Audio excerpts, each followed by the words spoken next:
This is my 1996 Airstream B190. I've had it just under 3 years. I had a motorhome for many years, and I sold it to a chap who saw it on YouTube, and he liked it so much that he bought it without actually ever seeing it, and paid to have it shipped all the way back to southern Ontario. I thought he was crazy, and then essentially I did the same thing with this. I saw it on YouTube, or I saw one like it on YouTube. I liked it so much that I started hunting for one right away. Found one in Oregon, and had a couple of conversations with the guy, did a bit of a video tour with the guy, and then sent him a fairly significant deposit, and then drove down a week or so later to see it, and committed to buying it. There's a video about the whole process I went through to get it into Canada. It was a bit of a show, bit of an ordeal, but it all worked out, and here it is. I just thought it was the ideal camper for one person. There's a permanent bed up there in the loft, so for a 19-foot RV to have a permanent bed is kind of unique, and for me it's very desirable. It just makes getting up in the morning and going to bed at night just all that much easier to do. So this is the engine, and I would love to be able to do this video all in one shot, but I'm afraid I won't be able to do that and hold the camera and open hatches and hoods and everything else. So it is a fuel injected V8. The model is an E350, like I've already said. I believe that means that the motor or the engine is a 451 or 457, something like that. I'm not 100% sure. I really should verify before I start speaking. But yeah, regardless, this thing will haul ass. This thing has no issue speeding up over top of high mountain passes and in steep terrain, no problem whatsoever.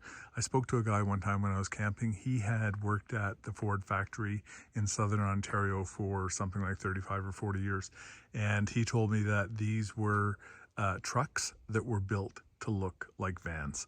And I'm going to say he's probably right, because it's certainly powerful. Let's have a look at all the little bits and pieces on the outside. That window up there, a lot of the B190s have issues with leaks. Thankfully this one does not, and that's good, because I really like that window. Some people have closed it in. I would never want to do that, but I guess if you're leaking continuously, you would sort of have to. I had this 2-inch receiver put on for my bike rack. I pretty well take my bike everywhere I go when I'm in my van, so I'm really glad to have it. It makes getting the bike on and off really easy. I initially used the trailer hitch at the back, but having the bike in the way of the back doors just wasn't as efficient.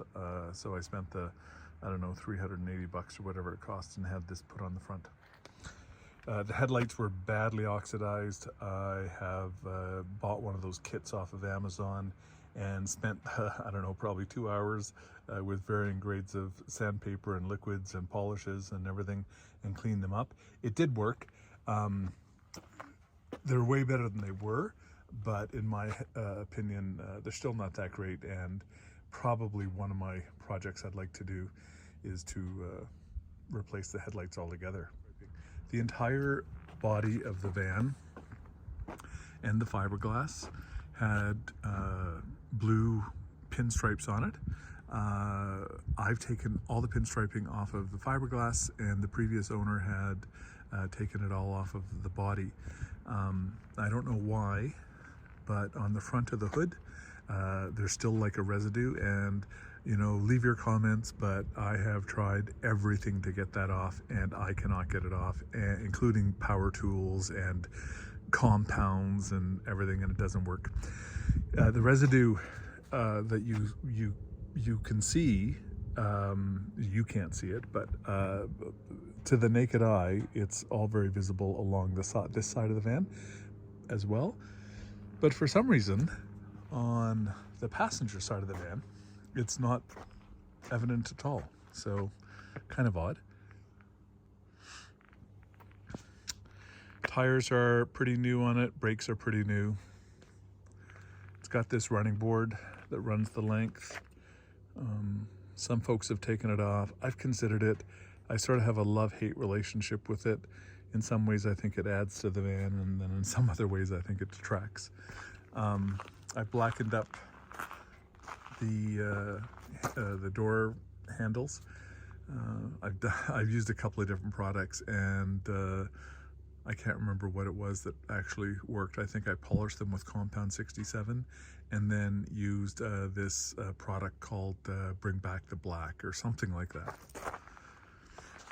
The propane tank is under the little running board thing there.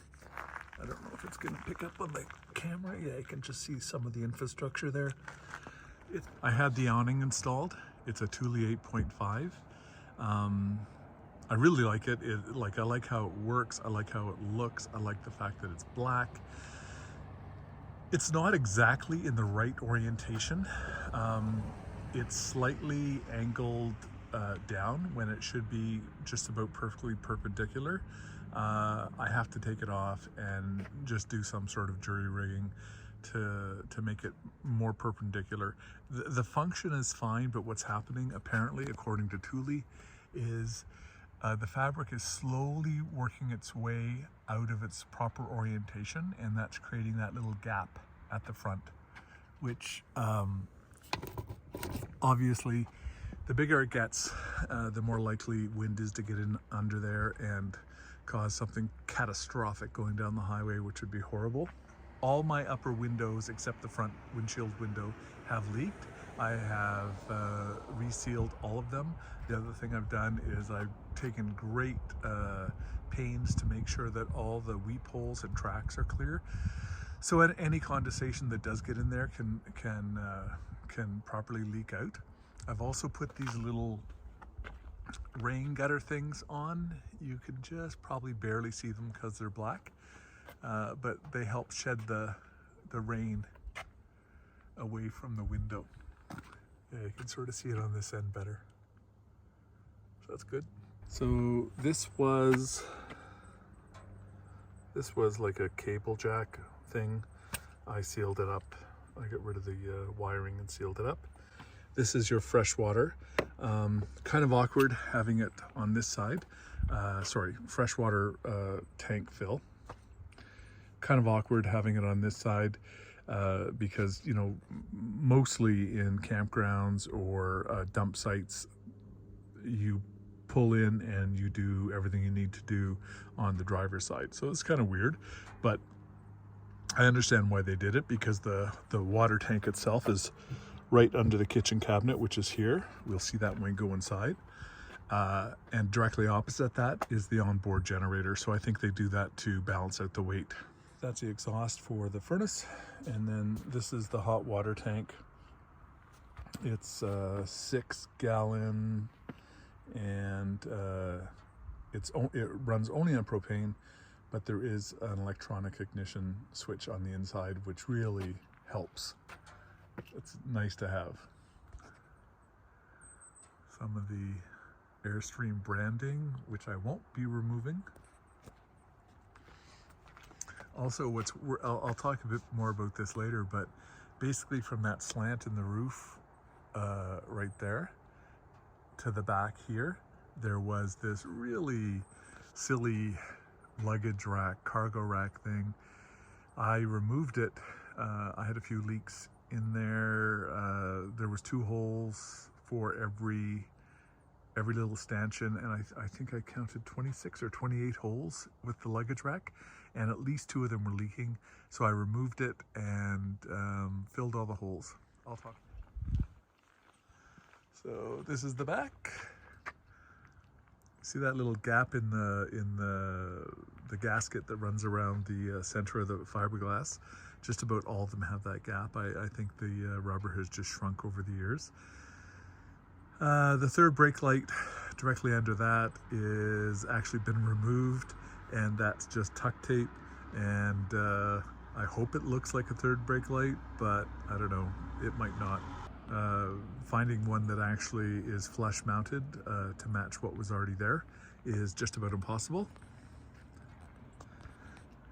It It's got a factory installed hitch, obviously, and inside, I'll show you in a bit, it has a brake controller that is also factory installed. It had a rigid spare tire cover, and I didn't like the look of it, so I just got this cheap black vinyl one. I think it cost me 14 bucks to cover my brand new spare tire that I put on. Both of these back windows were static. They didn't open. I went to a wrecker and I got the right one, the left one, the driver's side one, for like 80 bucks from a wrecker, and it opens. Took like an hour to put it in. No big deal. Nice little feature to have.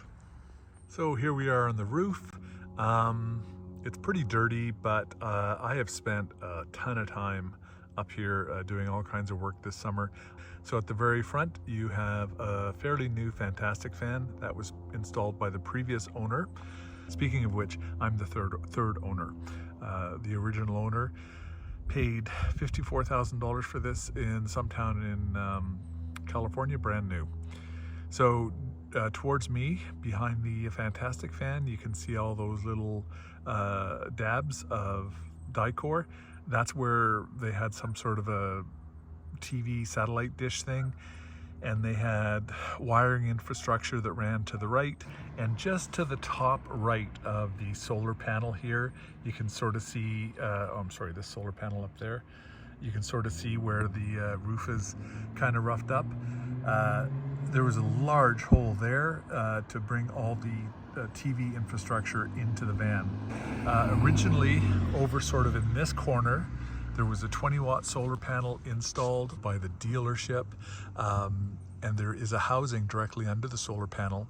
My new solar panel, there's a housing with all the wiring for the solar panel, but for some reason they chose to run it down the chimney fridge vent. But that's fine, it was all left nice and fresh for me. So I replaced that solar panel with two 100-watt solar panels. I did that this summer. Even the 20-watt sort of kept my batteries topped up through the winter and summer camping, etc. But the 200-watt is just awesome. It's just plenty. All I run is the water pump, the furnace fan when it's cooler, and then I've replaced all the lights with LED, which you'll see inside. There was originally an air conditioner on this, and it weighed 130 pounds, and I decided for the amount I'm going to use it, I would rather get rid of it and have a fantastic fan. I replaced the original fridge chimney cover. The other one was leaking. I've had so many leaks between the windows and all the various screw holes in this roof. I've had many leaks, and I'm so glad to have everything finally buttoned up tight. So that was a little project. This is probably my overall favorite little project I've ever done. So this little skylight dome thing is over top of the bathroom, and it used to be one of those little bathroom fans that you see in RVs. It has a little handle on it, and you push up and you open the fan, and then you pull down to close the fan. Somehow or another, I discovered that an outdoor security camera cover is exactly the same size as that hole. So I got rid of the broken leaking fan, and I replaced it with, I think it cost me $11. It's just literally one of my favorite RV projects ever, and it brings light in like crazy. So below, I said that I had removed the luggage rack. So all these little double dots you see are all the holes that have been filled with JB Weld. Like I said, some of them were leaking. I was very glad to get that rack gone. It also makes the roof much easier to clean. Also this summer I installed a new tank vent, so that's all good. What else up here? I don't know. There's been a lot of scrubbing and buffing and polishing and washing. This roof has been a lot of work, but I finally feel like it's in a good place. So what do we have here? Right below here we have the little cubby for the sewage tank. The black tank, I've actually removed the toilet. I'll talk more about that when we're on the inside. Above that is your city water connection. I've replaced that. That one has a pressure reduction built in. I believe the original one did as well. And then that white is actually the electrical service. I replaced that. It used to be one of those, just those holes in the side of the vehicle that you pushed, 25 feet of electrical cord in through, and I didn't like that.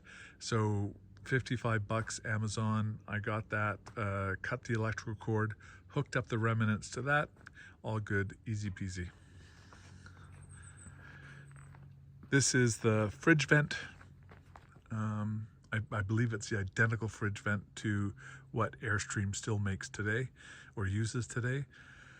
So that's good. And then this is the onboard generator. It is an Onan 2800. I find it loud, but I've never really had to use it because I have full solar. But I run it once a month or so just to give it some exercise. I'll just lift the hatch here.